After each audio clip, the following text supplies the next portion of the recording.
Assalamu alaikum wa rahmatullahi wa barakatuh, mes frères et sœurs.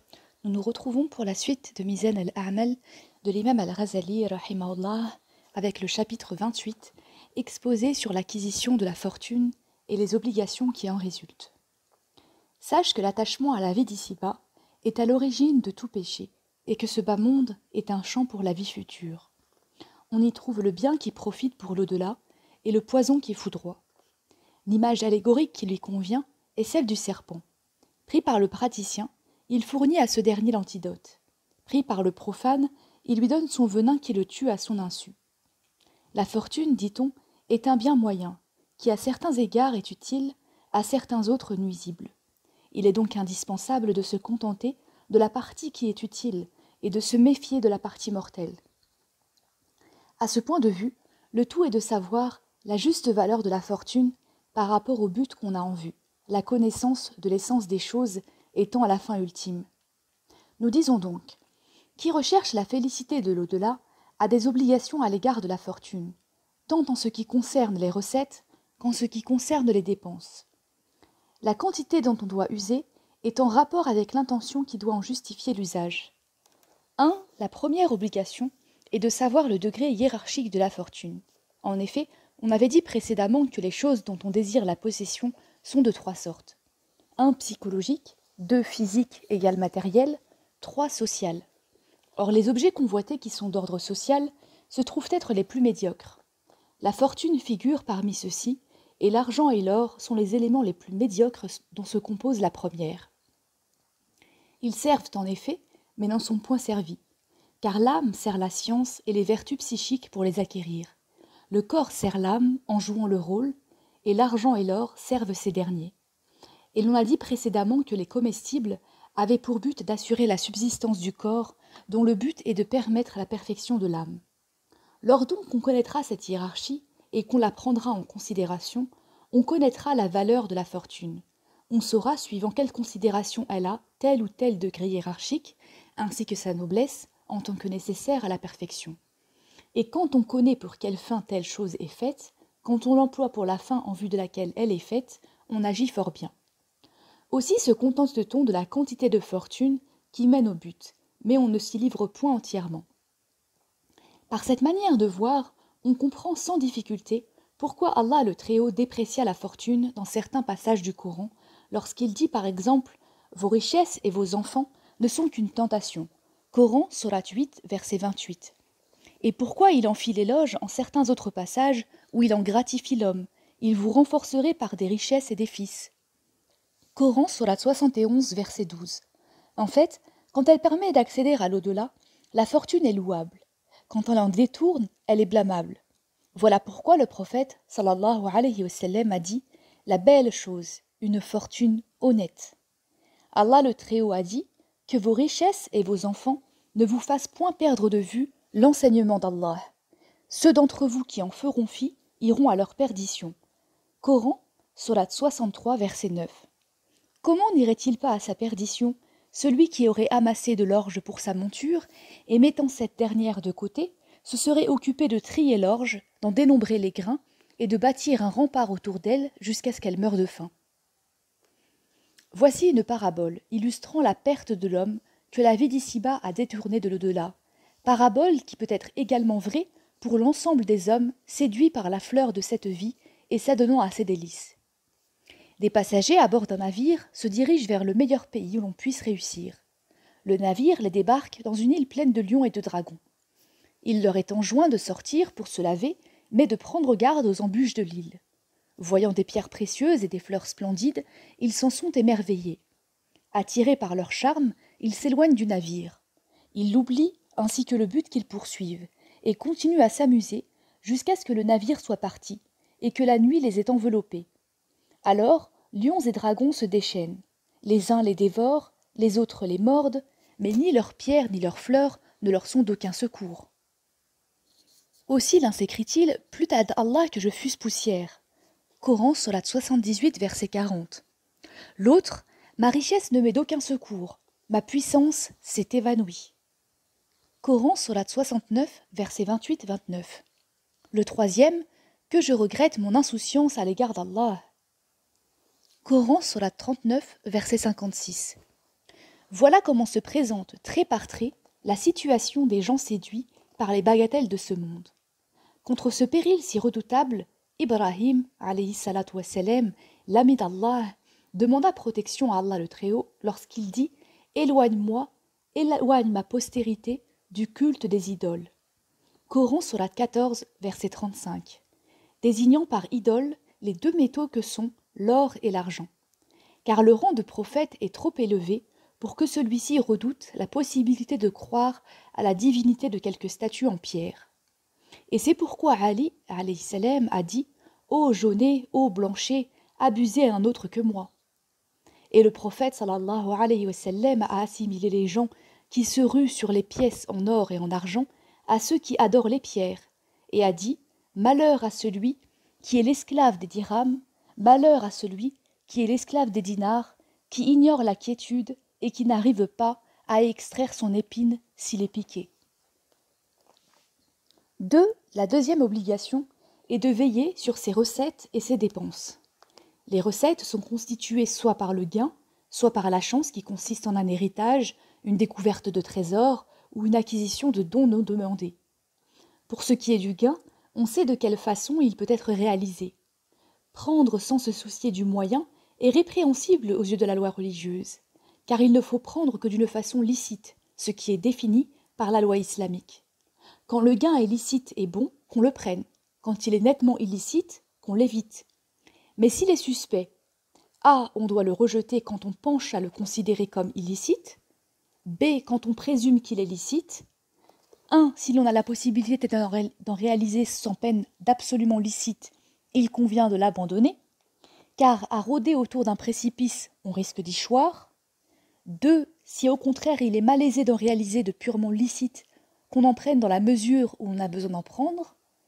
3, si l'on peut en réaliser d'absolument licite, mais avec une longue peine et après un long temps. Petit a, si l'on compte parmi les gens essentiellement attachés aux pratiques cultuelles externes et ayant une foi vulgairement ferme, que l'on se soucie de rechercher le gain licite.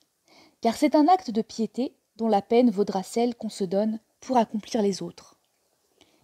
B, si l'on compte parmi les gens pratiquant intérieurement parmi les hommes de science et qu'on risque en recherchant le gain absolument licite d'aliéner la discipline qu'on cultive, que l'on prenne ce qui se présente dans la mesure où on en a besoin, car ce qui est formellement prohibé devient quelquefois licite. Au cas par exemple où l'on redouterait le pire. C'est ainsi qu'il sera autorisé à quiconque étouffe, en avalant de travers, de prendre du vin, de crainte d'asphyxie. Or cultiver la science et pratiquer intérieurement sont deux tâches incomparables, et tout doit être mis à leur service. Et de même qu'il est permis de consommer le bien d'autrui, voire de manger de la chair de porc pour sauver sa vie, de même, en présence d'un cas suspect et pour inciter à cultiver la science, l'on se montrera tolérant.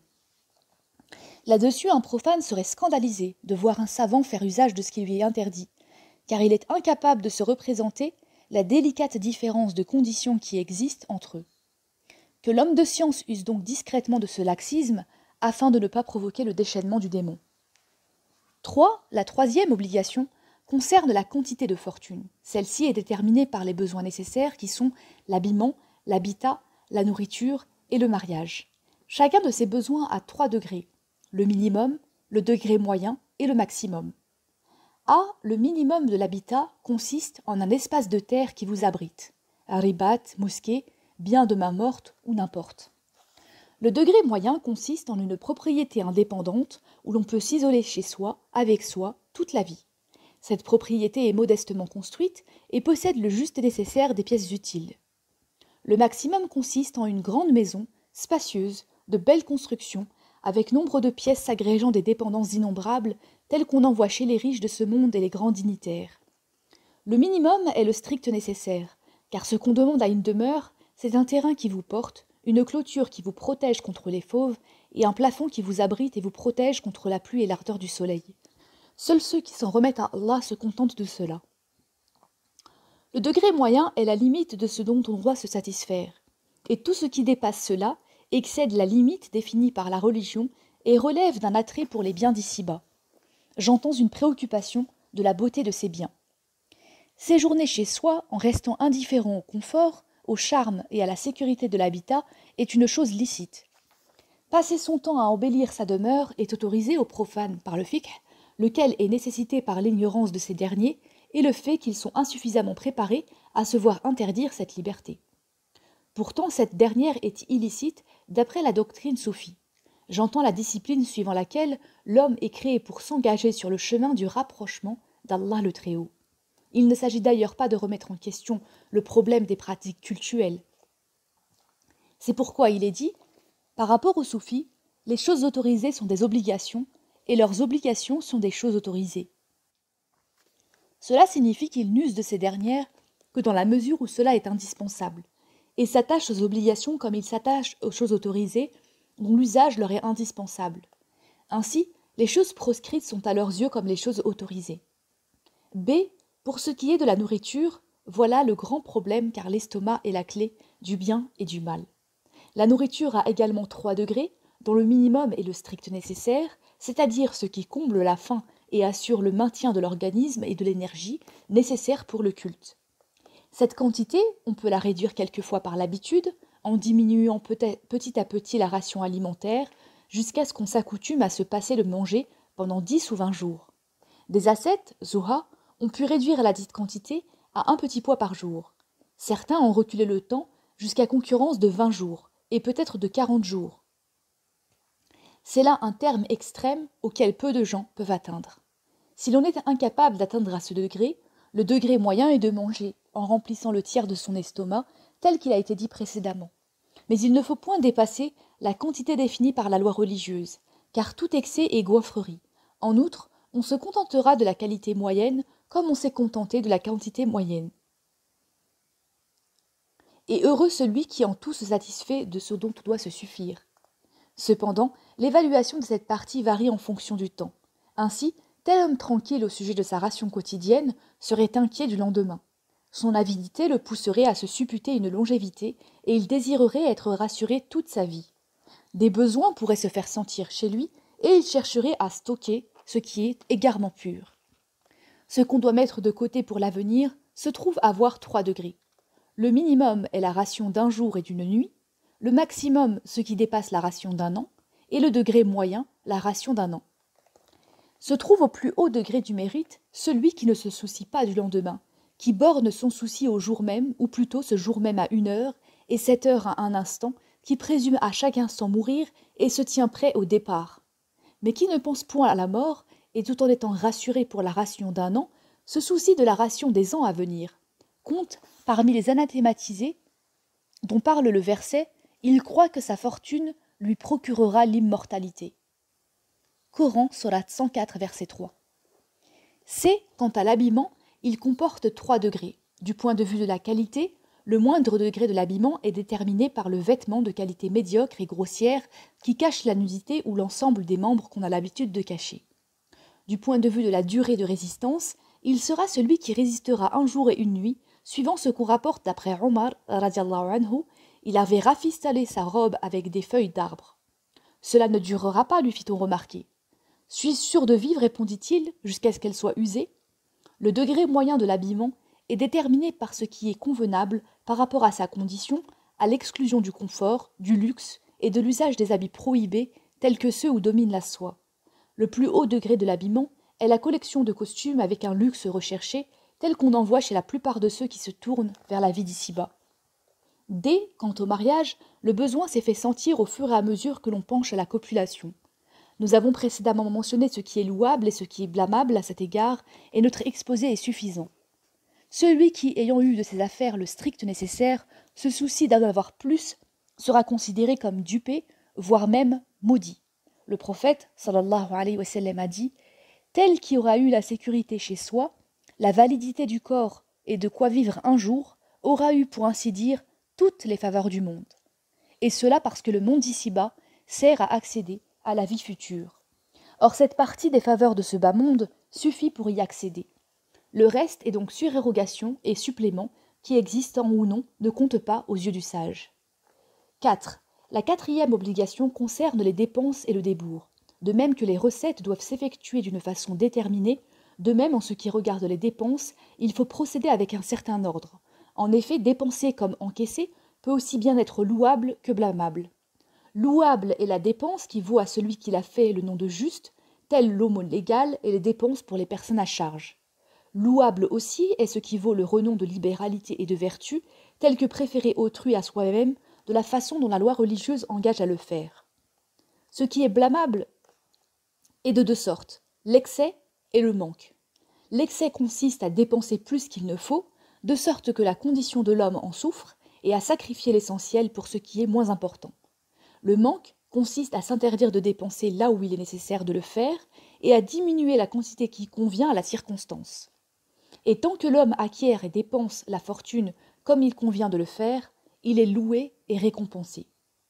Si tu demandes, pour un homme que Allah aurait favorisé d'une large fortune, vaudrait-il mieux qu'il en prît possession pour la dépenser convenablement ou qu'il s'abstint d'en prendre possession?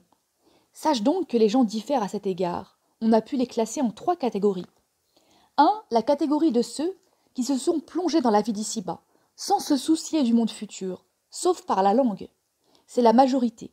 L'écriture divine, le Coran, les traite d'adorateurs de Tarot, Coran, Sourate 4, verset 51, et de pires bêtes, Coran, Sourate 8, verset 55, etc. 2. La catégorie des gens qui se sont diamétralement opposés au premier. Ceux qui ont voué leurs ailes à la vie future, faisant abstraction du monde d'ici-bas. Ce sont les ermites, Nusek. 3. La catégorie des gens qui se placent entre les deux. Ceux-ci ont donné aux 2 vies la part qui revient respectivement à chacune. Ce sont les meilleurs aux yeux des penseurs épris de précision, car par eux se maintient l'ordre ici-bas et dans l'au-delà. Parmi ces derniers se trouvent tous les prophètes, que le salut soit sur eux, puisqu'Allah, gloire à lui, les a envoyés pour veiller sur les intérêts humains dans les 2 mondes. Ces 3 catégories, a-t-on pu prétendre, seraient bien celles dont il est question dans le verset « Vous vous trouverez divisés en 3 groupes. Les gens de la droite, que sont les gens de la droite? Les gens de la gauche, que sont les gens de la gauche? Et les prédécesseurs, qui sont les prédécesseurs ?» Coran, Sourate 56, versets 7 à 10. Aux yeux donc de certains, celui qui observe comme il faut et de la manière dont il faut les droits de la vie et ceux de la religion serait le représentant d'Allah sur la terre et son élu. Si tu objectes, mais Allah a déjà dit « Je n'ai créé les djinns et les humains que pour qu'ils m'adorent » Coran, Sourate 51, verset 56. Sache donc que veiller sur les intérêts des humains est parmi les manifestations de l'adoration. C'est même l'acte cultuel le plus saint de tous. Le prophète sallallahu alayhi wa sallam a dit « Toutes les créatures sont les personnes à charge d'Allah.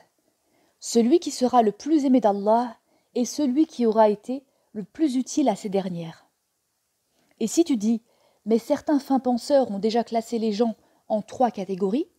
1. La catégorie des gens que le souci de l'au-delà a rendu indifférents à l'égard de cette vie, ils comptent parmi les bienheureux.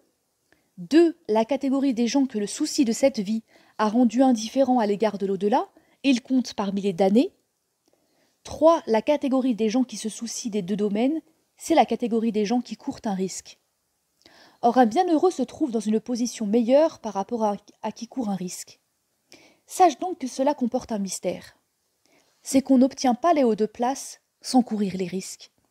La parole précédente a uniquement pour but de mettre les gens en garde et d'attirer leur attention sur l'importance du khalifat d'Allah le Très-Haut en ce qui regarde les affaires de ses serviteurs afin que l'on ne s'y attaque point, si l'on n'est pas de taille à le faire. On raconte qu'un fils de roi, plein de justice, a atteint un tel degré de science et de sagesse qu'il se retira du monde et y renonça. Un certain roi lui adressa la lettre suivante. « Tu as abandonné ce à quoi nous sommes attachés. Si tu t'es aperçu que ton choix est le préférable, fais-le nous savoir afin que nous abandonnions le milieu où nous vivons.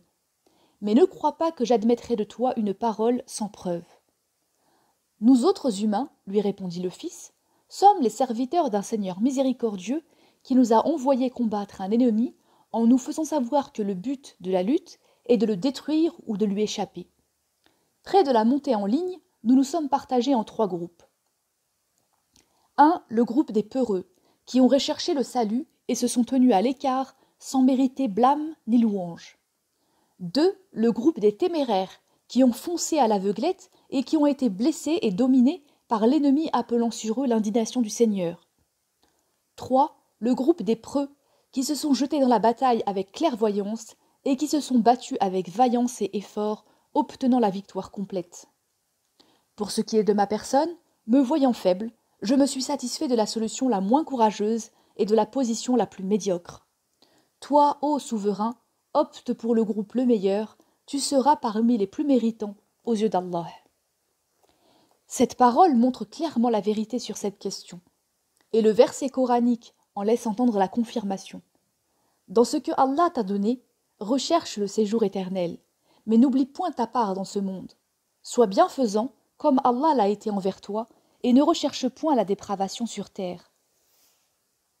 Coran Sourate 28, verset 77. En fait, la bienfaisance est possible en faisant entrer l'allégresse dans le cœur des musulmans à l'aide de la richesse. Mais il y a là un grave danger, car il se peut que quelqu'un de faible clairvoyance s'adonne à ce qui lui procure du mal à son insu.